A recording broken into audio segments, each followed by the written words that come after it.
Be phenomenal every day.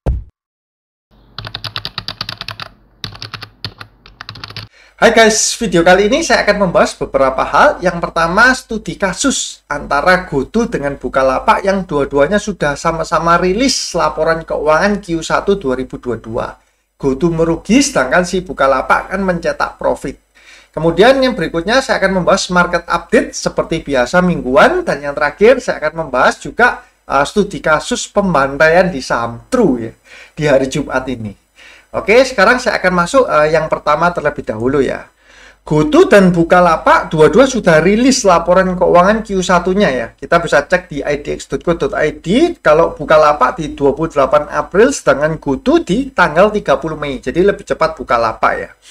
Atas rilisnya laporan keuangan, terutama GoTo ya, yang merugi hingga 6 triliun, itu ada beberapa berita-berita atau media yang menyiarkan membanding-bandingkan ya. Ini Bukalapak profit 14 triliun, tapi GoTo minus 6 triliun ya. Namun kenyataannya harga sahamnya malah kebalikan ya.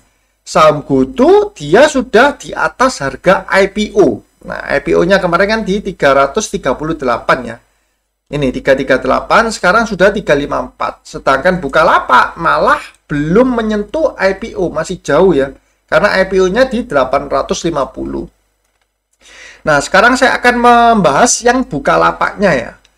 Bukalapak kan profit 14 triliun ya. Kita bisa cek di laporan keuangannya. Sebenarnya ini pernah saya bahas juga, tapi masih ada yang menanyakannya. Karena keluarnya di media diheboh-hebohkan bahwa Bukalapak untung banyak tapi GoTo rugi. Jadi saya bahas sekali lagi bahwa keuntungan ini ya, Bukalapak laporan keuangan 31 Maret 14 triliun ini bukan berupa, kalau saya boleh bilang, bukan berupa real profit ya. Maksudnya apa? Tidak ada uang cash berupa 14 triliun sebagai laba. Karena ini kita bisa melihat bahwa penjualan dan pendapatan usahanya sebenarnya nggak sampai 14 triliun. Jauh sekali ya, 787 miliar.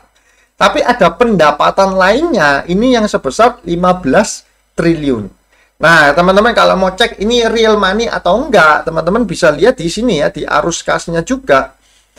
Dari arus kas aktivitas operasi juga tidak ada angka belasan triliun itu ya.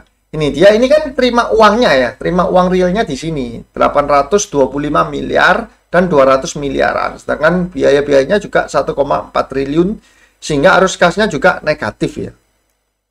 Terus untungnya dari mana? Dari pembelian saham BBHI. Ini teman-teman bisa lihat ya, laba nilai investasi yang belum dan sudah terrealisasi 15,4 triliun. Kalau ini dihilangkan ya sebenarnya Bukalapak juga sama-sama masih merugi. Nah, dia keuntungannya dari Alobank kan. Alobank, pembelian saham Alobank. Nah, ini sebanyak ini di harga 478 kurang lebih 1,1 triliun ya. Ini keliru, harusnya 1,1 triliun. Nah, karena ini adalah keuntungan yang masih floating ya, atau masih di atas kertas, tentu susah untuk direalisasikan. Kenapa saya bilang susah untuk direalisasikan? Karena teman-teman bisa cek sendiri, BBHI atau Alobank itu jumlah lotnya, bitnya aja cuma 11.242. Ini kalau saya 11.242, saya kalikan dengan harganya 4.400 ya, dikali 100 lot, maka ketemunya cuma 5 miliar kurang lebih. Nah, kalau 14 triliun mau direalisasikan, keuntungannya bisa ARB terus-menerus si BBHI. Oleh sebab itu, keuntungan dari Bukalapak saya bilang bukan real money, tapi adalah floating profit. Belum keuntungan yang sesungguhnya. Nah, teman-teman perhatikan bahwa perusahaan itu bisa mencatatkan kalau dia membeli atau mempunyai saham di perusahaan lain atau anak perusahaan, dia bisa mencatatkan itu sebagai investasi ya. Tapi ada juga perusahaan yang mengkonsolidasikan. Nah, maksudnya mengkonsolidasikan gimana? Contohnya ini ya, Astra. Nah, siapa yang nggak kenal Astra kan? Astra juga punya banyak sekali anak perusahaan seperti United Tractor, Astra Agro Lestari ya, ALI, kemudian ada Auto, Astra Auto Parts kan. Nah, ini walaupun dia juga punya saham di 3 perusahaan di anak perusahaannya, tapi per pergerakan harga saham dari anak perusahaannya itu tidak ada hubungannya dengan profit atau loss-nya dari Astra induknya. Ini yang dimaksud dengan konsolidasi ya. Berbeda dengan yang Bukalapak. Bukalapak tadi kalau BBHI-nya naik tinggi tentu akan diakui sebagai profit ya. Walaupun sebenarnya tidak bisa direalisasikan, susah ya.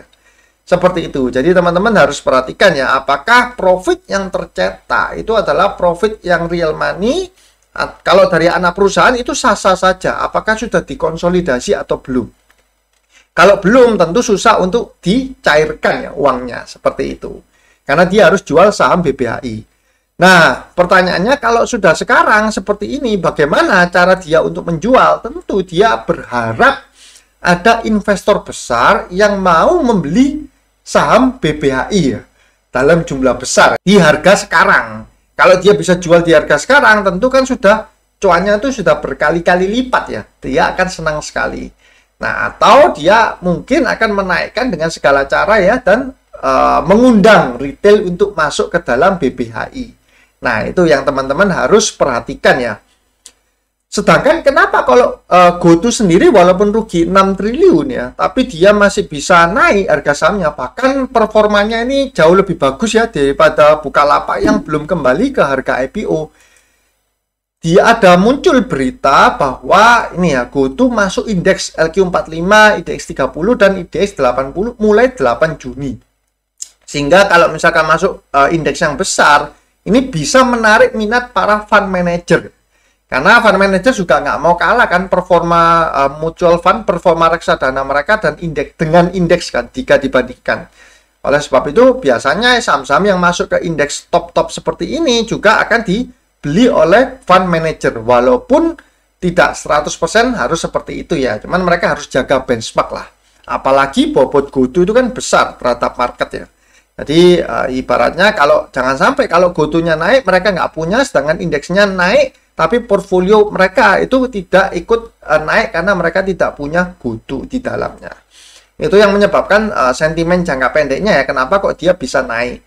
Nah, ini kemarin juga banyak yang agak panik ya, karena muncul seperti ini. Nah, ini ya, ini saya ambil dari salah satu media yang menyiarkan ya, GoTo vs Buka kuartal 1 2022, GoTo rugi 1,9T jadi 6,6 triliun ruginya. Bukalapak rugi 0,3 jadi 14,4 triliun. Nah, sebenarnya media yang menyiarkan hal ini tidak salah karena mereka kan mengutip dari fakta kan. Faktanya memang GoTo rugi 6,6T, Bukalapak untung 14,4T. Tapi kita sebagai ibaratnya sebagai investor itu juga harus meneliti ya, jangan menelan mentah-mentah berita. Loh, kalau gitu Bukalapak sudah jadi perusahaan yang bagus dong, perusahaan yang super. Dia sudah untung 14,4T. Dari mana duitnya? Nah, itu makanya saya jelaskan tadi kenapa 14,4T ini sebenarnya bukan real money, tapi masih berupa floating profit yang bisa saja kalau direalisasikan nggak sampai 14,4 triliun. Kecuali dia dapat investor yang mau beli BBHI di harga sekarang ya. Maka bisa dia untung belasan triliun seperti ini. Oke, itu yang untuk pertama, dan berikutnya saya akan masuk ke analisa mingguan ya seperti biasanya. IHSG Jumat ini ditutup naik lagi ya di level 7.182 atau naik 0,4%. Nah, kita bisa lihat pergerakan IHSG selama seminggu ini dia masih cenderung untuk naik ya. Karena asing pun juga masuk. Sorry, ini agak nge-lag ini ya internetnya. Nah, asing juga masuk di hari Jumat ini 623 miliar. Sedangkan seminggu asing masuk 6,9 triliun ya. Nah, ini angkanya yang fantastis sekali ya satu minggu ini. Nah, ini pergerakannya IHSG langsung bullish. Nah, kalau kita lihat dari sini, ini garis biru ini kan foreign ya. Jadi terlihat bahwa asing masih bertahan masuk ya, walaupun IHSG sempat drop, tapi dia berhasil rebound setelah menyentuh MA 200-nya. Tapi teman-teman jangan terlalu euforia dengan kenaikan IHSG seperti ini. Kenapa? Karena ini ya ada kejadian yang cukup penting yang harus kita perhatikan, di mana Fed akan meeting ya FOMC yang kemungkinan akan menaikkan 50 basis point. di bulan Juni ini. Nah, ditakutkannya akan terjadi resesi global ya, atau perlambatan ekonomi dengan dinaikannya ini. Seperti itu. Jadi ini yang membuat sebagian investor juga untuk tetap memantau market dan agak worry, tidak terlalu euforia ya, tidak terlalu euforia dan optimis terhadap Q3 nantinya. Seperti itu. Kalau untuk dari pergerakan asing, selama 1 minggu ini, asing paling banyak membeli saham ADMR, BCA, Bank Mandiri, Adaro, AMRT ya. Ini dua ini batu bara semua ya, sama perbankan. Yang paling banyak dijual adalah INTP, ISAT, ALI, AMTEK, tapi angkanya kecil sekali. Paling besar INTP 479 miliar ya, dibandingkan yang beli jauh ya. Ini 1 triliun, 600 miliar, 400 miliar, 400 miliar. Jadi asing masih masuk terus ke market IHSG. Nah, saya sendiri masih sama strateginya seperti di minggu kemarin, yaitu view saya masih di komoditas ya, karena perang ini belum selesai-selesai, perang Rusia-Ukraina, dan harga batu bara pun dia masih bertahan. Nah, ini ya di level 390-an. Kalau dia bertahan terus, maka Q2 emiten batu bara tentu akan moncer lagi laporan keuangannya. Seperti itu. Dan jangan salah ya, Indonesia ini diuntungkan karena dia salah satu pemilik tambang komoditas ya. Entah batu bara, juga CPO, itu juga penghasil salah satu yang terbesar di dunia. Jadi untuk view market IHSG, saya masih sama komoditas, tapi minggu depan kita harus agak hati-hati menunggu dengan pengumuman dari FOMC ya. Seperti itu. Bagaimana tampaknya? Apakah investor asing akan cabut atau tidak? Nah, itu yang perlu kita perhatikan ya, karena asing memang bobotnya besar sekali di market. Dan yang terakhir yang saya akan bahas adalah ini True. Wah, True ini kejam ya. Jadi dia pergerakan hari ini saya teringat langsung seperti Dewa di tahun 2016 atau 2017 ya. Di tahun itu 2016-2017 saham Dewa itu bisa sesi 1 dia ARA, sesi 2 ARB. Nah, ARB-nya bukan kayak sekarang ya, cuman 7%, tapi ARB-nya setara dengan kenaikannya. Itu jadi lebih nyesek. Nah, saya lihat True ini juga tadi kan sempat ARA, terus tiba-tiba diguyur habis-habisan ya, hingga menyentuh ARB. Nah, ada beberapa yang curhat ya, karena begini, jadi saya ingin menyampaikan bahwa kita boleh ibaratnya mengambil info dari beberapa sumber. Misalkan, dari sumber A kita percaya bahwa orang ini dia punya strategi begini ya. Dari sumber B dia punya strategi yang lainnya. Nah, mengapa kok strategi saya untuk trading itu selalu memasang stop loss ya? Karena yang ditakutkan adalah pembalikan arah itu sangat cepat ya. Dan apalagi untuk saham-saham yang sangat volatile seperti ini, saham-saham yang IPO ya. Jadi ada beberapa yang curhat itu bahkan dia pegang saham-saham yang IPO, tapi dia percaya sama dalam tanda kutip mentornya ya untuk jangan cut loss gitu loh, anti cut loss. Saya lihat baut itu sampai sekarang harganya sudah 50 ya.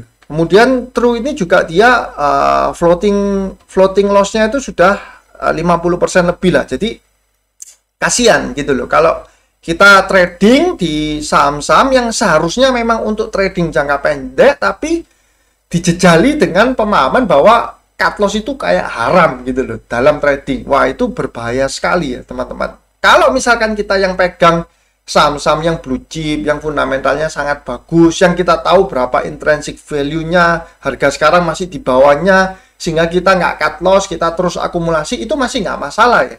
Tapi kalau kita trading di saham-saham yang apalagi saham-saham IPO, saham IPO itu kan kurang ajar kan. Maksudnya kurang ajar tuh, dia itu kan kita bisa, strategi kita untuk IPO kan hari pertama, hari kedua arah ya sudah lepas gitu loh. Kita sudah untung 30-50% ya sudah lepas. Kenapa? Karena pembalikan arahnya itu mengerikan sekali. Teman-teman bisa melihat ya, seperti True.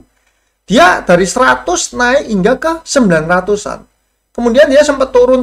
Kalau nggak di cut loss ya walahu alam ya. Apalagi yang pegang di pucuk harum 900 sekarang tinggal 70. Wah, ini luar biasa parahnya. Demikian juga dengan saham-saham IPO macam baut ini. Nah, orang ini terkena pom-pom ya. Jadi dia beli saham IPO baut, kemudian ketika mau cut loss dijejali pemahaman bahwa sebaiknya jangan cut loss. Nah, itu yang menyebabkan sekarang malah sempat menyentuh 300-an dan sekarang tertidur lelap ya, 50 gitu loh. Nah, ini jadi yang kasihan kalau misalkan ada melihat kejadian-kejadian seperti ini. Lebih baik kalau nyangkutnya itu di saham yang ibaratnya itu blue chip yang fundamentalnya sudah terbukti ya, dia masih cetak laba.